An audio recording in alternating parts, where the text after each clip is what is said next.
guys, welcome to Keeping It Simple Crafts. I hope everyone is doing good. If you have not subscribed to my channel, I would love to have you as a subscriber. Just click the subscribe button below the video on the right. And if you want notifications for when I upload a tutorial, just click the bell. If you like this video, please give it a thumbs up, share, and leave me a comment. First, you're going to need a grapevine wreath, and I picked mine up at Walmart, and you could leave it natural or you could spray paint it. I painted mine the Rust-Oleum spray paint satin rustic orange, and my son did it for me. He just did it outside and did only one coat, and then we let it dry. Once it's had time to dry, it's time for the fun part. We're going to decorate it. So first you're going to need a thankful and blessed pumpkin sign from Dollar Tree. Dollar Tree has some of the cutest fall signs this year. I did not use any raffia, but it would be a nice touch. You're also going to need some 2.5-inch width ribbon with wire to make a couple bows, and you'll want ribbon with wire because the loops will stand up. You're also going to need some floral picks, and my floral picks came from Dollar Tree. You will need 1 hop bush, 3 of the burgundy hydrangeas, and that's just an extra maple leaf that I'd already pulled off some of the leaves off of.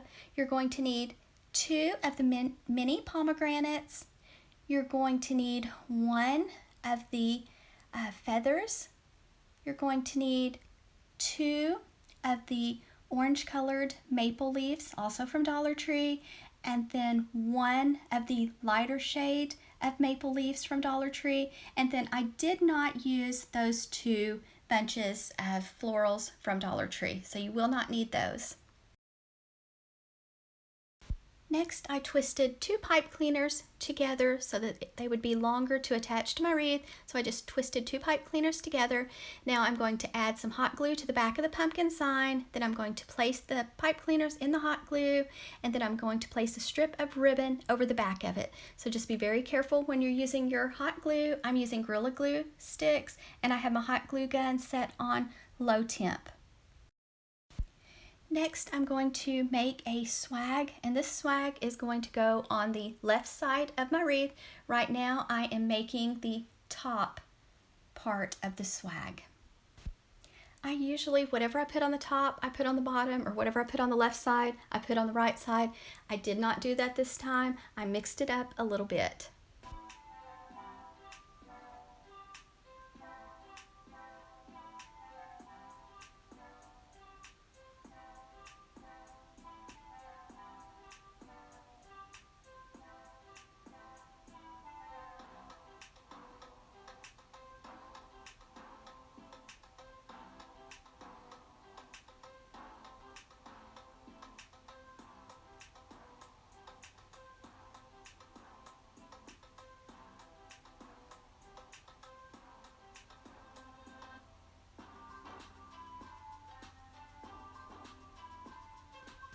Now I am adding my pumpkin sign to the right side, kind of in the middle, and I'm just going to take my pipe cleaner, give it a few twists, and cut off the extra part of the pipe cleaner and fold it down. And then you could add a few dots of hot glue behind the sign to attach it to the wreath so it doesn't shift or move if you want to.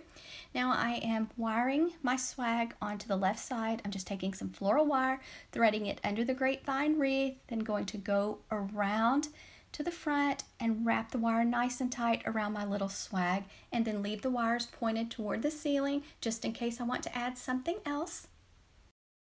Also, make sure you fluff your flowers and shape your swag.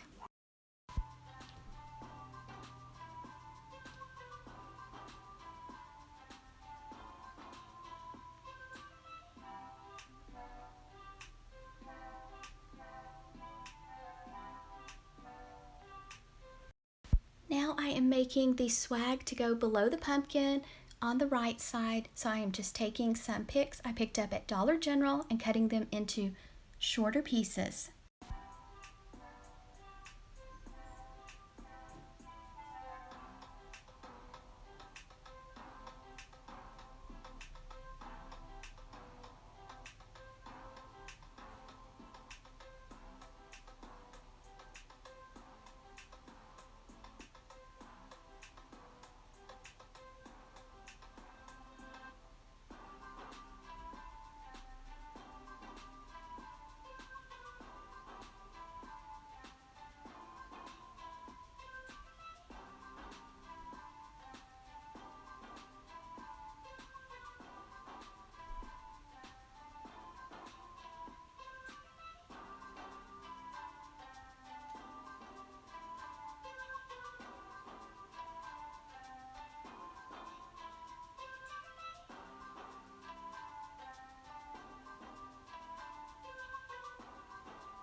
So here's how my swag looks for the bottom right side, right below the pumpkin. And I'm just going to wire my swag on with some floral wire. Very simple to do. If you don't add any hot glue behind your pumpkin, then you can change this wreath up and use it for a different season or holiday if you want to. If you do not need the wires any longer that are pointed up toward the ceiling, then cut them shorter and fold them down. I left mine long for a little while just to see if I need to add any more flowers, and I did add 2 white flowers on the left side. Next, I'm tying a bow, so let out a tail, make a loop, keep it pinched tightly in your left hand, go to the other side, make another loop about the same size as your first loop, then go back to the other side, make another loop the same size as your first loop. Check to make sure your loops are about the same size each time. Sometimes when you have a design on your ribbon, sometimes you have to twist the ribbon to keep the design on top. Once you have the bow the size you want, then let out a tail, and then you'll want to have some floral wire close by, and I am using 20 gauge floral wire, and you can pick up floral wire at Hobby Lobby, Michael's, Dollar Tree, Walmart, places like that. Just make sure you get your wire nice and tight around your bow. To dovetail the ends, fold your tail in half with the edges to the left side, go to the folded side, cut away from the fold, and that makes the pretty V on the ends. Then I'm just taking the bow wires, wrapping them around my swag and my grapevine wreath, going to the back, giving the wires a few twists, then cutting them off and folding them down. So now my swag on the left is complete. I did tie a single bow for the swag on the bottom right, and that's it, guys. My wreath is ready to hang up on my front porch. I hope you enjoyed watching me make this wreath. If you make one, I would love to see your version. I am on Instagram at Keeping It Simple Crafts, and I'm also on Facebook at Keeping It Simple Crafts. Thank you guys so much for watching. Please remember to give me a thumbs up if you like this video, leave me a comment, subscribe if you have not, and share. Thank you. I really appreciate each and every one of you. Y'all are so sweet.